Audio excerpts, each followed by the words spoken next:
നമസ്കാരം. Third eye ന്യൂസിലേക്ക് സ്വാഗതം. എല്ലാം തീർന്നെന്ന് കരുതിയ നിമിഷം ബൈക്കിൽ നിന്നിറങ്ങിയ കുഞ്ഞ് ഓടിക്കയറിയത് റോഡിലൂടെ ചീറിപ്പായുകയായിരുന്ന ലോറിക്ക് മുൻപിലേക്ക്. കണ്ടുനിന്ന പിതാവ് എന്ത് ചെയ്യണമെന്നറിയാതെ തലയിൽ കൈവച്ചുപോയി. പൊടുന്നനെ ചീറിപ്പാഞ്ഞു വന്ന ലോറിക്ക് മുന്നിലേക്ക് റോഡരികിൽ നിന്ന് ഓടിക്കയറിയ ഒരു കൊച്ചുകുട്ടിയുടെ അത്ഭുത രക്ഷപ്പെടൽ ഇന്നലെ വൈറലായിരുന്നു. ആ വീഡിയോ കാണുമ്പോൾ ആദ്യം നടുക്കവും പിന്നീട് ആശ്വാസവും തോന്നും.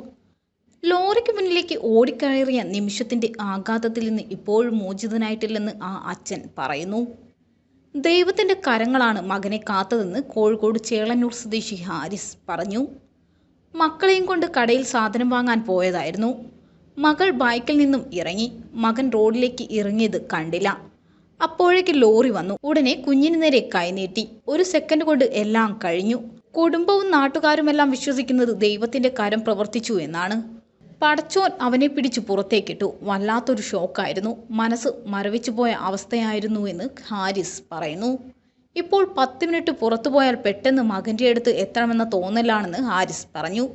ആ വീഡിയോ കാണുന്നവർക്ക് തന്നെ വല്ലാത്തൊരു അവസ്ഥയാണ്. അപ്പോൾ കയ്യെത്തുന്ന ദൂരത്ത് അത് കാണുന്ന രക്ഷിതാവായ തൻ്റെ അവസ്ഥയോ എന്ന് ഹാരിസ് ചോദിക്കുന്നു. വണ്ടി കയ്യിൽ നിന്ന് വീണുപോയി. ചുറ്റും കൂടി നിന്ന് ആളുകളൊക്കെ എന്തൊക്കെയോ ചോദിക്കുന്നുണ്ടായിരുന്നു. ഒന്നും പറയാൻ കഴിഞ്ഞില്ല. ശരീരമാകെ വിയർത്തു കുളിച്ചു. ഇല്ലാതായിപ്പോയ അവസ്ഥയായിരുന്നു. ഇത്രയും ഭയപ്പെട്ട അവസ്ഥ ജീവിതത്തിൽ ഉണ്ടായിട്ടില്ലെന്നും വീട്ടിലെത്തിയതിനു ശേഷം വാവിട്ട് കരഞ്ഞെന്നും ഹാരിസ് പറഞ്ഞു.